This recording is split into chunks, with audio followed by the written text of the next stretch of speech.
ಸಾವಿರಾರು ಹಾಡುಗಳನ್ನ ಹಾಡಿ ಭಾರತದಾದ್ಯಂತ, ಅದರಲ್ಲೂ ನಮ್ಮ ಕನ್ನಡ ಹಾಡುಗಳು ವಿಶ್ವದಾದ್ಯಂತ ಖ್ಯಾತಿಯಾಗಿರ್ತಕ್ಕಂಥ ಎಸ್ ಜಾನಕಿ ಅಮ್ಮನವರು, ಡಾಕ್ಟರ್ ಎಸ್ ಜಾನಕಿ ಅಮ್ಮನವರು ಇವತ್ತು ನಮ್ಮ ಮುಂದಿಗಿಲ್ಲ ಅನ್ನುವಂಥದ್ದು ತುಂಬ ದುಃಖ ತರ್ತಾ ಇದೆ ನಿಜವಾಗ್ಲೂ.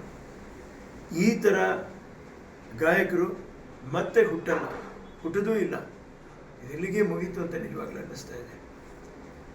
ಯಾಕಂದರೆ ಇಷ್ಟೂ ಒಂದು ಉತ್ತುಂಗದ ಅವರ ಸ್ಥಾನದಲ್ಲಿದ್ದಾಗಲೂ ಕೂಡ ಯಾವತ್ತೂ ಅವರು ನಾನು ಇಂಥ ಗಾಯಕಿ ಅಂಥ ಗಾಯಕಿ, ನಾನು ಹೀಗಾಡ್ತೀನಿ ಅಂತ ಎಲ್ಲ ವೇದಿಕೆಯಲ್ಲೂ ನಾನು ಎಷ್ಟೋ ಕಡೆ ನೋಡಿದ್ದೀನಿ. ನನಗೆ ಸ್ವಲ್ಪ ಗಂಟಲು ಒಂಥರ ಇದೆ, ಹಾಗಿದೆ ಹೀಗಿದೆ ಅಂತ ಹೇಳ್ಬಿಟ್ಟು ಅವ್ರು ಏನು ಹಾಡಬೇಕೋ ಅದನ್ನು ಕರೆಕ್ಟಾಗಿ ಹಾಡಿ ಮುಗಿಸಿ ಯಶಸ್ಸು ಕೀರ್ತಿನ ಗಳಿಸ್ಕೊಂಡು ಇವತ್ತಿನವರೆಗೂ ಶ್ರೇಷ್ಠ ಗಾಯಕಿಯಾಗಿ, ಬರೀ ಗಾಯಕಿ ಅಲ್ಲ, ಒಳ್ಳೆ ವ್ಯಕ್ತಿತ್ವ ಅವ್ರದ್ದು. ನಮ್ಮ ಮನೆಗೆ ನನ್ನ ತಾಯಿಯವ್ರನ್ನ ಕಂಡ್ರೆ ತುಂಬ ಇಷ್ಟ ಅವ್ರಿಗೆ.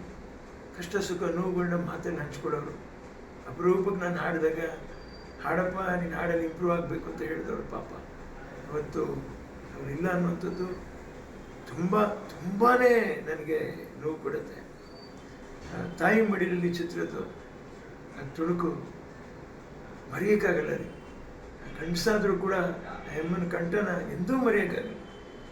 ಏನೆಂದು ಹಾಡಲಿ ನಾನಿನ್ನ ಕೊಡಲಾಗಿ, ನೀ ನನ್ನ ಉಸಿರಾಗಿ, ನೀ ಮನಸ್ಸು ಮಾಡದೆ ಬೆರಳಿಂದ ನುಡಿಸದೆ, ಏನೆಂದು ಹಾಡಲಿ.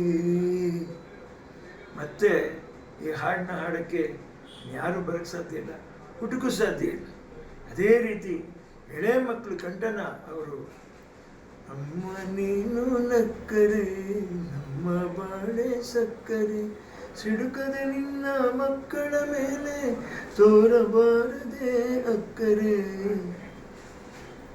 ಎಲ್ಲಿ ಅಕ್ಕರೆ ತೋರಕ್ಕಾಗುತ್ತೆ?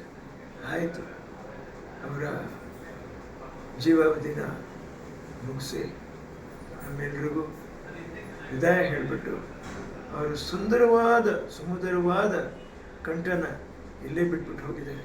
ಬಹುಶಃ ಹಾಡು ಸುಲಭ, ಮತ್ತೊಂದು ಸುಲಭ, ಏನು ಕಲಿತು ಹಾಡ್ತೀನಿ ಅಂತ ಯಾರಾದರೂ ತಿಳ್ಕೊಂಡಿದ್ರೆ ಒಂದ್ಸರಿ